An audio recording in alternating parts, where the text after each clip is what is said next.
So many people are so scared of failing that they think, well, I've written a book, but I'll never show it to anyone. I've got an idea, but what if it doesn't work? And when they begin to see, oh, it all tracks back to a thought which I'm free to change, it's very liberating, it's very empowering. Really, the only thing wrong with you is you don't think you're good enough. But it's very simple to think a different thought, because we own our thoughts. We have to remember something. The mind has no choice but to act on our thoughts. We have an incredible choice to think better thoughts. The strongest force in all of us is we must act in a way that matches how we define ourselves. So your mind's job is to make your thoughts real. The job of your mind is to listen to your thoughts and to start to make them real. People say, I don't know what I was thinking of. How did I end up in this mess? Well, you were thinking, I'm not going to succeed. Everything's not going to work out. If I start that business, it will fail. If I write the essay, it will get a bad mark. So I'm just going to procrastinate here and do nothing, and then I can't fail. And when you take people back to that, you know, procrastination and self-sabotage is nothing more than a reaction to a thought that I'm not enough. My mind believes that everything I tell it must be true, whether it's good or bad, helpful or very hurtful. So we've got to get into the excellent habit of saying, I can do this, I've got this has got my name all over it. No one can do this better than me. Even if they could, I can still do it my way. Somebody like Eminem, who's a great reference for lost kids, because nobody believed in him. And nobody believed he could be a rapper, but here he is, and he put his anger into rapping, and then they go, oh yeah. But that's the thing, you get to edit your story, upgrade your story, rewrite your story, change your story. Your thoughts are yours to change. You're not your thoughts. Change them. So your life can change like that if you just get into the excellent habit and keep going of dialoguing better with you.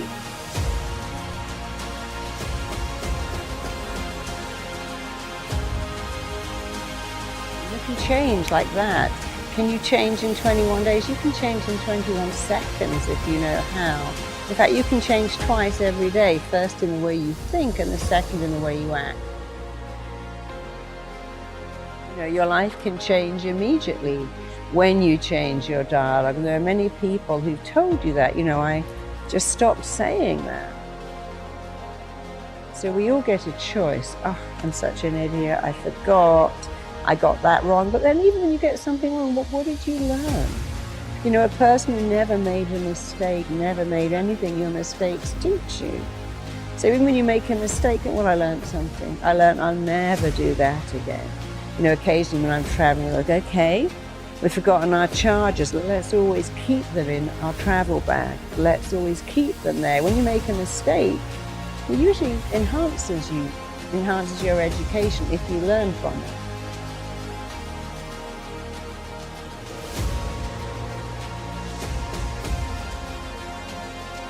And that's one of the rules of the mind. Whatever you focus on, you get more of. And you can't be in two lanes, so pick a better lane, go into that better lane, keep telling yourself better things, think better thoughts. And whatever is the missing bit, the emptiness, the needs you didn't get met, take some time and think about what they are, and think about what you wanted here, and then tell yourself those words. I can do it. I've got this. I'm good at this. Because amazingly, there is nothing that will raise your self-esteem like praise, but your own praise is better. So if you said to me, oh, you can speak on stage, you can do that. I go, yeah, but you're just saying that. But if I say it, my mind believes that everything I tell it must be true, whether it's good or bad, helpful or very hurtful.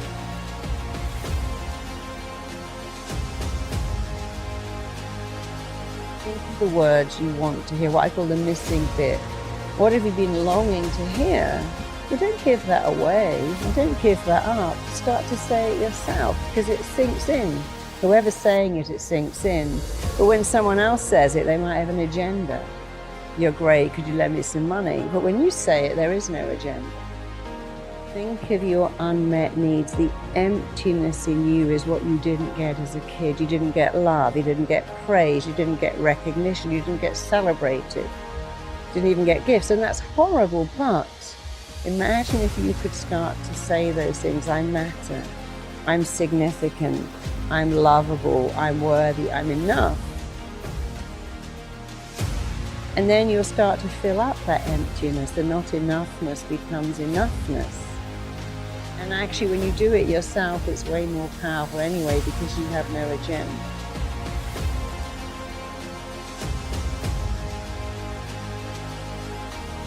It all starts with a thought.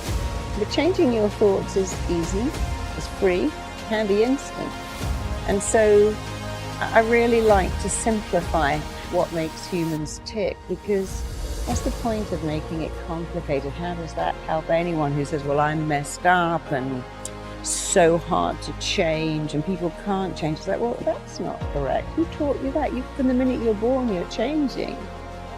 Oh, you know, it's long and arduous to recover. No, it isn't. Some people recover like that. You could be one of the ones that changes your thoughts, changes your feelings, changes your actions after all. And if you could look in your body and see the inflammation, the stress hormones, the cortisol you create from thinking negative thoughts, you would never do it again. So we got to remember our thoughts are not our thoughts. They're a blueprint that our mind, body, and psyche are trying to make real. And if you could only think better thoughts, you'd give your mind an easy job.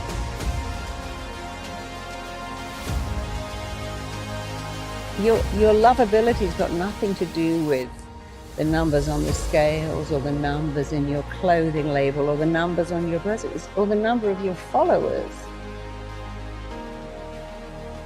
So we get very consumed by the number. I need to be thinner, taller, smarter, better grades, more followers. And you've got to stop all of that and just believe that you're great, and you can be even greater when you stop defining who you are by what the numbers say. So turn the page, get off the ride. You are the author of the book of your life. Knowing who we are is hard. It's hard. Give yourself a break. Eliminate who you are not first, and you're going to find yourself where you need to be. And the Oscar goes to Matthew McConaughey. I had a very important person in my life come to me and say, who's your hero? And I said, I don't know, I got to think about that. Give me a couple of weeks. I come back 2 weeks later, this person comes up and says, who's your hero? I said, I thought about it. You know who it is? I said, it's me in 10 years. So I turned 25 10 years later. That same person comes to me and goes, so are you a hero? And I was like, not even close. No. She said, why? I said, because my hero is me at 35. So you see, every day, every week, every month, and every year of my life, my hero is always 10 years away. I'm never going to be my hero. I'm not going to attain that. I know I'm not. And that's just fine with me, because that keeps me with somebody to keep on chasing. So to any of us, whatever those things are, whatever it is we look up to, whatever it is we look forward to, and whoever it is we're chasing, to that I say amen. To that I say, all right. And to that I say, just keep living, huh? Thank you. Nobody has ever choked? I have. You know what I'm talking about, fumbling at the goal line, stuck your foot in your mouth once you got to the microphone, had a brain freeze on the exam that you were totally prepared for, forgot the punchline to a joke in front of 4,000 graduating students at the University of Houston commencement. Or maybe you've had that feeling of, oh my God, life just cannot get any better than this moment. And ask yourself, do I deserve this? Now, what happens when we get that feeling? Tense up. We have this sort of outer body experience where we are literally seeing ourselves in the third person. And we realize that the moment just got bigger than us. You ever felt that way? I have. And it's because we have created a fictitious ceiling, a roof, to our expectations of ourselves. A limit where we think it's all too good to be true. But it's not. And it's not our right to say or believe it is. We shouldn't create these restrictions on ourselves. A blue ribbon, a statue, a score, a great idea, the love of our life, a euphoric bliss. Who are we to think that we don't deserve or haven't earned these gifts when we get them? It's not our right. But if we stay in process, all right, within ourselves, in the joy of the doing, we will never choke at the finish line. Why? Because we aren't thinking of the finish line. Because we're not looking at the clock. We're not watching ourselves on the Jumbotron performing the very act that we're in the middle of. No, we're in process. The approach is the destination, and we are never finished. Bo Jackson, what did he do? He used to run over the goal line, through the end zone, and up the tunnel. The greatest snipers and marksmen in the world, they don't aim at the target. They aim on the other side of the target. We do our best when our destinations are beyond the measurement, when our reach continually exceeds our grasp, and when we have immortal finish lines. And when we do this, the race is never over. Journey has no port. The adventure never ends because we are always on the way. So do this, and let somebody else come up and tap you on the shoulder and say, hey, you scored. Let them run up and tap you on the shoulder and say, man, you won. Let them come tell you, you can go home now. Let them say, I love you too. Let them say, thank you. Take the lid off the man-made roofs that we put above ourselves and always play like an underdog. Here we go.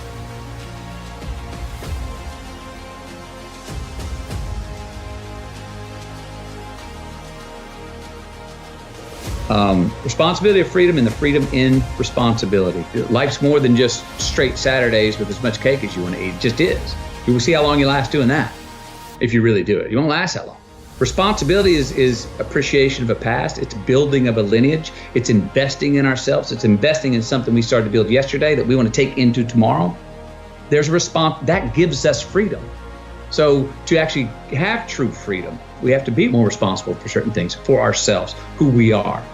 Constantly investigating and interrogating our better selves to say, I'm going to be a little bit better at this tomorrow, knowing that we never land. There's no ta-da moment. And that is one thing I think we all got to watch, because we all are so result oriented. But there's no ta-da moment. We're always chasing yet. And if we can get comfortable and understand and laugh at, and be ready to work hard at the fact that we're all just achieving our way to the unachievable, and that's as good as it gets. And that's pretty damn awesome. You'll go through some failures. When you're in that darkness, you want to sit there and wait for the light to come. But you can't wait. The only way out is to step forward, to face your fears, to become your own light. There's going to be a lot of times y'all about to fail. We are all a work in progress. But in that moment, I want you to remember the power of you. You will change the world. Even when you're struggling, even when you're discouraged, and you feel like other people have given up on you, don't ever give up on yourself. The indomitable will, if you have a belief you can do something, the only way you grow that, like in the gym, you grow your muscles by actually exercising them. To grow the individual will to become something, you must get comfortable with fear and failure. They must be your best friends. They're the only one that moves that needle of life. Every hero you guys had was called an idiot, crazy, a loser. You must break society's status quo. Status quo is normality. It's alive but not living. It's death on a stick, guys. The belief of the individual overrides thousands of people with just intent. Safety, comfort zones are dead zones. You have to continue to push yourself because your true potential will never be matched, guys. Nobody is gonna hit as hard as life, but it ain't about how hard you hit. It's about how hard you can get hit and keep moving forward. How much you can take and keep moving forward. Now, if you know what you're worth, then go out and get what you're worth. But you gotta be willing to take the hits. The future rewards those who press on. With patient and firm determination, I'm gonna press on. I don't have time to feel sorry for myself. I don't have time to complain. I'm gonna press on. Stop complaining. Stop crying. We are gonna press on. We've got work to do. What's your why? What motivates you? What pushes you? What drives you? And if that thing is internal, if nobody has to call you, if nobody has to prod you, if nobody has to reward you, if nobody has to give you anything, if you are self-motivated and self-regulated, you can have it, you can be it, you can do it. Take ownership. Take extreme ownership. Don't make excuses. Don't blame any other person or any other thing. Get control of your ego. Take ownership of everything in your world, the good and the bad. Take ownership of your mistakes. Take ownership of your shortfalls. Take ownership of your problems. And then take ownership of the solutions that will get those problems solved. Take ownership of your mission. Take ownership of your job, of your team, of your future, and take ownership of your life and lead to victory. It's possible you can live your dream. It's necessary that you have a plan of action, that you're resilient, that you stick to and you work with the system, that you have the vision and never give up, that you become creative and relentless and keep on coming back again and again and again, and that it's you that you got to take personal responsibility to make it happen, and that it's hard. Easy is not an option. And when life knocks you down, jump back up and say, it's not over until I win.